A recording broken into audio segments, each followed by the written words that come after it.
বেরিয়া repair করার জন্য যে ময়শ্চারাইজার প্রয়োজন বেসিক হিসেবে সেই ময়শ্চারাইজার নিয়ে আমি একটা সিরিজ করছি ক্লিয়ার ক্যানভাসের সাথে।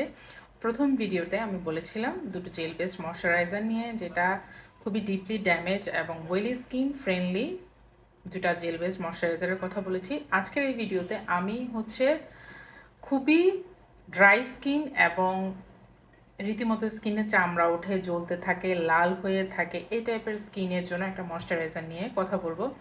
এটা হচ্ছে অনগ্রিয়েন্সের ডিপ কামিং ক্রিম। এটা যাদের ড্রাইনেস আছে, শুধুমাত্র ড্রাইনেস না, ড্রাইনেসের সাথে আপনার স্কিন ভিতর থেকে অনেক বেশি ডিহাইড্রেটেড ফিল করে, definitely dry skin dehydrated feel করে, তারপর চামড়া উঠে লাল হয়ে থাকে, জ্বলতে থাকে, তাদের জন্য পারফেক্ট একটা ময়শ্চারাইজার হচ্ছে এটা। এটা আপনার স্কিন ব্যারিয়ারটা ডিপলি রিপেয়ার করার পাশাপাশি আপনার ড্রাইনেসটা রিডিউসে হেল্প করবে। এটা একটা ফ্রেগনেন্স ফ্রি 100% ভেগান ফ্রেন্ডলি একটা ময়শ্চারাইজার। এটা স্কিনটাকে কাম করার জন্য, এটাতে স্যান্তেলা আছে এবং রোজমেরি আছে, যেটা স্কিনকে কাম না, শুধুমাত্র আপনার স্কিনের রেডনেস দূর করতেও হেল্প করবে। সেরামাইড আছে, শিয়া বাটার আছে। সেরামাইডটা আপনার স্কিন ব্যারিয়ারটা রিপেয়ার করবে আর শিয়া বাটারটা আপনার স্কিনের ময়শ্চারটা ধরে রাখবে।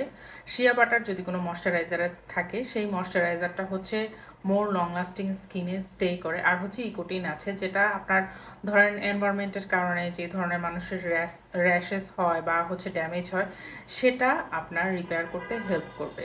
সো যাদের dry two very dry skin, তাদের জন্য পারফেক্ট হচ্ছে এই ময়শ্চারাইজারটা।